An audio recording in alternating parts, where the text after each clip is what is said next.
I play a lot of video games. A lot more than the ones I cover here on this channel. In fact, as much as I love my big three, Night in the Woods, Disco Elysium, and The Witcher, it's hard not to try and cover more, because I really do enjoy a wide variety of games. Last year, I made a lengthy post on Facebook discussing and rating the best games I played in 2022. Today, I'd like to share my thoughts on my 2023 slate with all of you. It's not the best games of 2023, because as you'll see, there are some old entries on it, games that came out years ago that I'm just now playing for the first time. So strap yourselves in, and let's talk about the top 10 games I played in 2023. Starting off with number 10, with an 87 overall score, it's Little Hope, an entry from the Dark Pictures anthology. Supermassive games aren't always the most polished experience. The dialogue is often sloppy, and their plots usually rely on some pretty big leaps in logic, but they're undeniably fun to play. That's certainly the case with Little Hope, which I played over the course of about 3 nights during winter break last year. Starring Will Poulter, Little Hope delivers the immersive horror experience we've come to expect from a supermassive production, while going out of its way to honor one of the titans of the genre, Silent Hill. I've expressed my love for Silent Hill in other videos, and though I've seen many attempt to recreate its unique brand of psychological horror over the years, I don't think anyone's done it as authentically as Supermassive does here with Little Hope. But unfortunately, that's as much of a weakness as it is a strong point. The narrative twists and turns of Little Hope are almost so reliant on the player's familiarity with Silent Hill that if you aren't accustomed to this type of storytelling, to this brand of psychological horror, then I could easily imagine the ending coming off as cheap, or frankly, ridiculous. If you're a fan of Silent Hill, I highly recommend checking it out. It even does a solid job of bridging the gap between the so-called cult Silent Hill games and the ones that are more psychological, like, say, Silent Hill 2. But if not, you're probably more likely to have a better time playing one of Supermassive's other games. Next up, at number 9, it's a game that did come out this year, Frank and Drake. The first of several games sent to me by developers since the summer, Frank and Drake has a delicious setup. It's a modern gothic tale that reimagines the classic characters of Frankenstein and Dracula as roommates who have to solve a mystery together. But the catch here is that their schedules don't line up. Drake, the vampire, is only awake at night, while Frank keeps a normal daytime schedule. As a result, they're forced to share information on their investigation through a series of post-it notes, which doubles as a means of building camaraderie between the two remixed classic monsters. It's incredible to watch the two of them develop a relationship, positive or negative, based on the nature of the notes you choose to leave behind.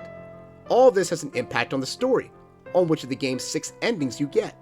Short, but with a branching narrative structure, the game has a ton of replay value, and I ended up playing through the whole thing several more times than I had originally expected to. That said, the downside to having so many potential paths is that it can make a story unwieldy, its threads unspooling across the narrative possibilities. Unfortunately, this is what happens with Frank and Drake. In order to fully appreciate its story, you need to play it multiple times, and if you take certain paths on your first go-round, then you're certain to end up more confused than you are interested. Which isn't exactly encouraging if the goal is to foster a desire for people to replay the whole game and see all sides of the tale. If you're a fan of visual novels or love reimaginings of horror classics, then you should definitely try Frank and Drake. I rated it an 87.5, a B+. And now for our first retro game. Coming in at number 8, it's Gex, Enter the Gecko. In my video on Hollow Knight, more on that game later, I talked about how my younger cousins often inspire me to play games I'd never have tried otherwise. Despite its advanced age, Gex, Enter the Gecko is one of those games. One of my cousins started saying Gex constantly, only for me to discover that Gex has become something of a meme in recent years. On a bet, I agreed to play Gex, but only if he promised to stop saying the damn gecko's name ad nauseum if I didn't rate it a 90 or better. I gave Gex an 88, but I told him he could keep saying it because I genuinely enjoyed my time with the game. It's not on the level of Crash Bandicoot or Spyro, But Enter the Gecko is an enjoyable, humorous platformer that harkens back to a time when games were simpler, when there were levels to get through, collectibles to find, and a mildly tricky boss battle to get through every so often. But as fun as the game was, I found the remote control system to be a bit tedious, some of the levels to be rather repetitive, and the game's camera to be frustrating as hell. If they'd fixed the camera alone, I'd have rated this game higher, but figuring out which of the 3 versions to use every time you make a jump is an incredible pain. The game was also light on story, where its contemporaries, like the aforementioned Marsupial and Dragon, did a better job in my view. If you're into classic games or craving some 90s nostalgia, you should definitely go ahead and fire this one up. Just don't be surprised if the game ends up costing you more than you'd expect, because it's hard to come by these days. At number 7 is the first game I previewed on this channel, Fall of Porcupine. A narrative game clearly inspired by Night in the Woods, Porcupine hits on a lot of the notes that fans of that game will surely enjoy. There's a wonderfully realized European town to explore, an existential crisis to deal with, and plenty of mini-games to play. It's the first in what I hope will be a slew of Night in the Woods-like games to come, as it's a genre that, as shown by this channel, has an eager fan base desperate for similar experiences. With a strong cast of characters, including the admirably altruistic young Dr. Finley, Porcupine tells a story that should be familiar to all of us, trying to fight a widespread illness while equipped with insufficient resources. I seriously don't think there's a game out there that transforms the events of 2020 into media or tells a story that authentically represents the lives of healthcare workers with as much care and grace as Fall of Porcupine. That's a tall task, and for that, the developers over at Critical Rabbit should absolutely be commended. The narrative is solid with some real high points, like Irma's arc and the ending, and from a gameplay perspective, the mini-games are fun as well, with the barroom brawl being a big highlight for me. But unfortunately, Fall of Porcupine ends up feeling a bit empty in the grand scheme of things. There are times when you're tasked with walking through the town of Porcupine to go to your job, or go home, and you walk for several blocks without seeing a single character. This is a huge contrast with Night in the Woods, where there were always characters to talk to, or side quests to explore. I'd love to see the game get a weird autumn-style update, where they can add in some more characters, side quests, and just an extra dose of life to Porcupine. I rated Fall of Porcupine an 88.5, and if you're a fan of Night in the Woods, you should go play this game as soon as possible. It doesn't quite match up to the high points of that all-time classic, but its charms and dramatics are sure to leave you satisfied, and looking forward to the potential of a future for Night in the Woods-like games. Next up, at number 6, it's Jusan. A puzzle platforming adventure. Don't Nod really mixed up their signature style with this one, but they absolutely delivered. I had a great time scaling the tower, and I found it to be way more enjoyable than I ever thought it would be. It takes some time to get the hang of the climbing mechanics at first, but once you pin them down, you're good to go for the rest of the game. I love the way they mixed up the obstacles with each biome, as our protagonist has to struggle against hot temperatures, darkness, and wind, each providing their own unique challenges. Though it's light on real narrative, the environmental storytelling is top-notch, and the Ballast, your adorable companion, deserves a line of stuffed animals all his own. I'd have bought 2 of them for my daughters for Christmas if they were available. The game is short, which I usually like, but I do wish we had gotten a bit more out of Jusan. And while it would have been tricky to pull off, I came away disappointed that there wasn't a level that mixed up all of the biomes into some kind of ultimate challenge. Still, it's a great game that I rated an 89, and would definitely recommend to just about all gamers. Kicking off the top 5, it's a game that took me quite a while to get around to playing, and nearly as long to realize I had access to it at all. Lost Constellation is one of 2 supplemental games published by Scott Benson and his team before the release of Night in the Woods. Clocking in at about an hour in length, it's a frame story, where May's grandfather is telling her about the adventures of Adina Astra, one of the major figures in their mythology. Obviously, as a huge fan of Night in the Woods, it was great to get a closer look at her bond with her mysterious grandfather and learn about the universe's lore at the same time. Full of great mini-games, interesting characters, and some heartwarming moments, I rated Lost Constellation at a 91, an A-.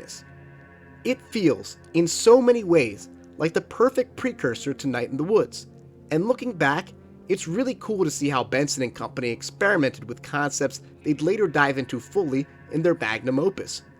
If you're an avid resident of Possum Springs, go check out this one right away. It's included with the Weird Autumn edition, along with Longest Night, which is also pretty fun, but only 15 minutes long. At number 4, we go from a game that lets you play as an anthropomorphic cat to a game that lets you play as an everyday house cat. Stray. I had been waiting to play this game with my wife, but we get so little time to play games together now that we've got 2 kids, so I asked her for permission to play through it and report back with my thoughts on it. It's a great platformer, with an adorable protagonist, an admirable robot sidekick, and an incredibly creative world. I really enjoyed exploring the game's backstory and trying to understand how things got as messed up as it did. There have been a lot of games lately that have explored the topic of artificial intelligence, robots, and whether or not these collections of wires, circuits, metal, and code can be rightly described as life. And ironically enough, I think it's Stray, the game with the cat protagonist, that answers these questions better than anyone else. I'd recommend Stray to anyone who enjoys simple, short games with a strong narrative core. I rated it a 92.5, another A-. Climbing up to the top 3, it's What Remains of Edith Finch. An absolute classic and the preeminent game in the Walker genre, it really doesn't get much better than Edith Finch. The perfect game to play in a single evening, Edith Finch will leave you emotional, full of theories and speculation, and itching to play it all over again and see what things you might have missed or overlooked on your first go-round. So many of the character segments, from Barbara's to Lewis's, and especially Edith's herself, tell tremendous stories that really engage the player. And the game's central question, about whether or not our family legends take on a life of their own, becoming self-fulfilling prophecies, is just so powerful. Edith Finch is the kind of game that should absolutely be made into a movie or miniseries. I think audiences would love it. I rated Edith Finch a 96, an A. If you haven't played this one, do yourself a favor and go get it right away. At number 2, it's another short king, The Forgotten City. A Skyrim mod that became its own game, The Forgotten City is the first game for modern storytellers, and it is incredible. Set in a Roman city where everyone will die if even one person sins, The Forgotten City asks some tantalizing philosophical questions while repeating the events of the same day over and over again, Groundhog Day style. And of course, it always ends with someone committing a sin. Along the way, it blends history and mythology together into a wonderful tapestry that should delight all who enjoy the study of ancient cultures, and features a small but effective and authentically realized cast of characters. Especially Galerius. It won't take you long to realize that he's the real MVP of The Forgotten City. One of the best things about the game, in my opinion, are its endings. There are 4 of them, a bad one for you masochists out there, a second and third which have their thematic appeal, and a 4th that is a bit sardonic, but incredibly satisfying nonetheless. And to get it, you have to win an intellectual boxing match with none other than Hades himself. If that doesn't sound fun, then I don't know what to tell you, my friend. It also does a great job of exploring the historical reality that all ancient cultures were, in fact, built on other cultures. I rated it a 97, an A, and I'm looking forward to making some more content about the game in 2024. Before I move on to the best game I played in 2023, I'd like to make a note of a few honorable mentions that didn't quite make the list. In the midst of all these top-notch games, I did play a few that weren't spectacular, but were still fun nonetheless. Like Madden 21, where I rebooted my long-running franchise mode twice, and the first 2 entries in the Space Quest series, both of which were dated, but utterly hilarious. And then there's Star Wars Episode 1, The Phantom Menace, a game that got my nostalgia pumping, as it was one of the first games I ever remember playing by myself. It's pretty mid, but there are a few levels that are pretty noteworthy.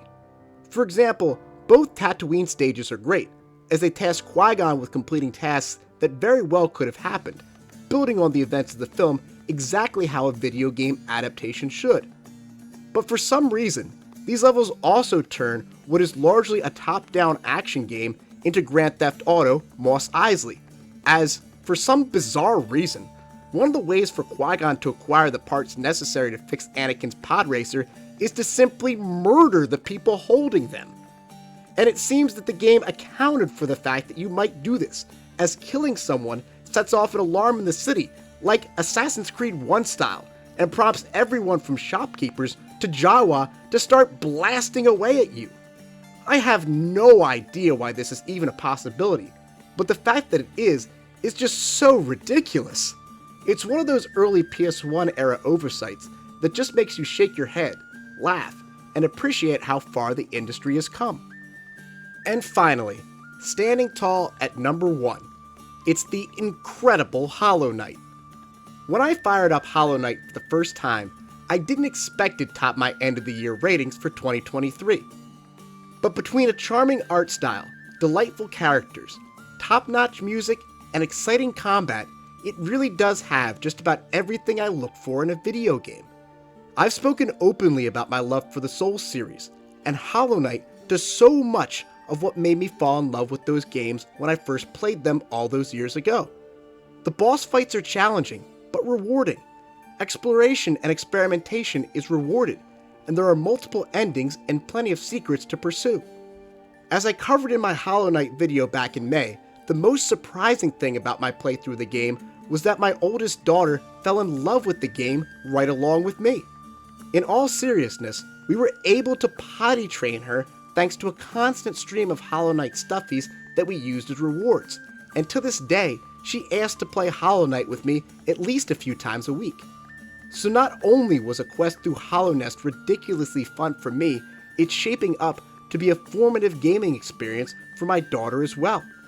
Playing through Hollow Knight's pantheons with my daughter at my side is a memory I'll cherish forever, and for that, I truly can't thank Team Cherry enough. I rated Hollow Knight a 97.5, an A, and the very best game I played in 2023. So, with all that said, what's next for me in video games heading into 2024? Well, as I write this, I'm currently finishing up a Death March run of Witcher 3's base game, so that will end up being the first game to grace my ratings for the new year. Once I'm done with that, I really want to get around to playing some of the awesome games that came out this year, like Baldur's Gate 3, Alan Wake 2, and Spider-Man 2. But before I get around to playing all of those exciting new titles, I really want to build up my footage library. That way I can cover and put together video essays on all the other games I'm a fan of. So first, I'm going to be replaying the entire Dragon Age series, a franchise I was obsessed with during my college years, followed by a few entries from the Souls series, probably Dark Souls 3 and Bloodborne. I'd love to replay Elden Ring, but I think I'm going to hold off on that one until the DLC drops. But anyway, that's all for me for 2023. Thank you so much for watching, and thanks again for supporting this channel. Huge shout out to my Silver and Gold tier channel members, including James Pruitt, Raven Lampkin, and Corey Matson, who get early access to these videos and more thanks to donations of $5 a month. Big thanks to all of my collaborators, including Wolf.Godwin, Isla Sound, Ellyn Storm, Paul Looney, and Jordi Jaen Morales Moreno for helping support my videos with music and channel art. See you guys in 2024.